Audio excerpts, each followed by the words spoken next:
Okay, so around last November, towards the end of the month, I started noticing that my right arm was getting red and swollen. Uh, and one of the pitfalls of having a chronic illness is that you don't tend to react when you have new symptoms. Like, oh, my arm is hurting. I guess that's just what chronic pain looks like for me now. Or, oh, this is swollen.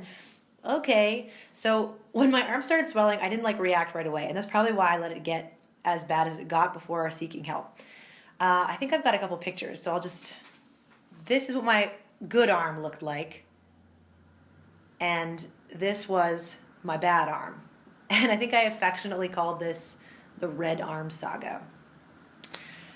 So at the time, I started noticing that when I would use my arm for swimming or if I would wash my hair, I would notice that it would get worse.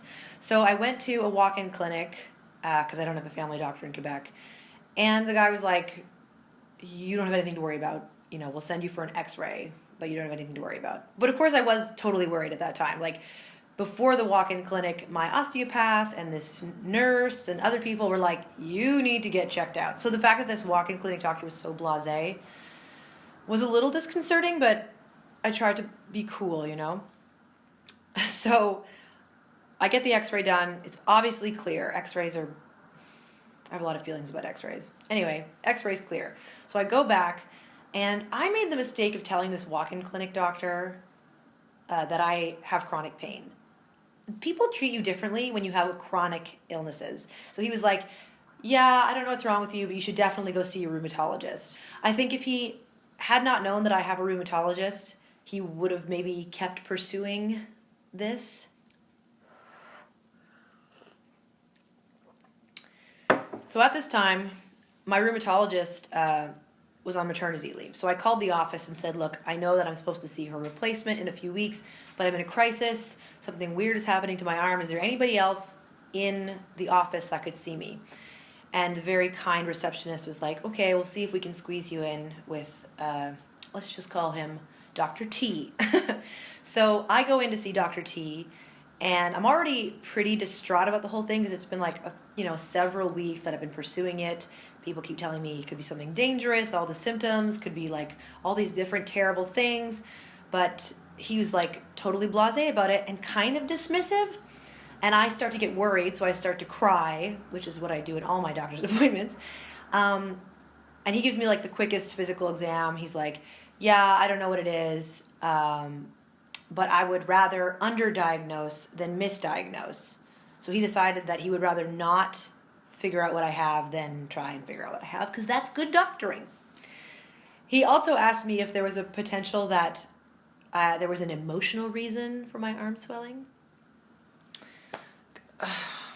Anyway, so of course, I left that appointment with no further things to do. There was no other tests that were called. There was no one else to go see, and I was just utterly hopeless and ready to have a life with a swollen arm. I was like, this is my life now. This is what, I can't use my arm. I can't swim. This is just what it is. So I was totally losing my mind. And a few weeks after that, I was scheduled to visit my rheumatologist's replacement. So I go in to see her, and she's really sweet. And she takes one look at my arm, and she's like, oh yeah, you definitely need an ultrasound. Women doctors are objectively better. It's just a fact. So I go get the ultrasound, and now it's about January. So if you remember, this saga started late November. I got the ultrasound on January 4th. It was super early in the morning at the Montreal General. I had planned to go get the ultrasound at 8 a.m. and then be in class by 10. And you have to remember that I've done so many tests in my life, ultrasounds, X-rays, bone scans, CTs, MRIs, you name it, I've done it. And basically every test I've ever taken has been clear. So I didn't expect them to find anything. I'll go in, get the ultrasound done, then I'll peace out and go to school. So I'm falling asleep on the ultrasound table. It's all dark and warm, and they're ultrasounding my arm. And the technician stops, and she's like, okay, so you're going to go to the ER now because you have a very large blood clot. And I'm like, oh, but I left my lunch in my car. So I get to the ER, and they do a CT scan because they weren't sure if the blood clot was being caused by a tumor or what, or they weren't sure. So they had to do a battery of tests to find out what was causing this very dangerous clot that was absolutely not emotionally. Anyway, I'm still so mad about Dr. T. So I spend the whole day in the ER, and I meet a really nice hematologist, Dr. M. She's really sweet and nice. But she doesn't know why I'm having blood clots, so she puts me on blood thinners and sends me on my way. A few weeks later, I go and visit her at a different hospital, and she sends me for a venogram, which is kind of like a CT, except it's done with Xrays. So they inject contrast dye, and then they take a series of X-rays in a row to see what the flow of blood or of contrast dye looks like through your veins. So I did it in 3 ways. I did it once with my arm like this, one with my arm like this, and then one with my arm overhead, but this arm. And the two that were low, this one and this one, showed good flow through the arm, but the one like this showed completely cut off the flow. So what happens when, okay, this is the part that like blows my mind. What happens when you have a clot or something obstructing flow is your body creates what are called collateral veins, and new veins essentially form around the site of the clot. And so now on this side I have all these like blue veins that are close to the surface that I didn't have before. I used to think they were really hideous, and now I kind of like them. So what we learned from this venogram was that I have something called thoracic outlet syndrome, venous type. And basically that means that the subclavian vein is being compressed between my clavicle and my first rib on this side, the clavicle and the first rib. So when my arm is over my head, that vein is being pinched and blood is not flowing. So I get really nervous when I do tests. So I was like lying there in the venogram room, like kind of freaking out. And I'm like, what does that mean, you know? And is there a way to treat that? And the doctor's like, yeah, usually we resect the first rib. And he said it so quickly that I didn't really understand what he meant. I was just like, okay, yeah, resect the first rib. But I go home and I look it up, and that is where they surgically remove the entire first rib on this side.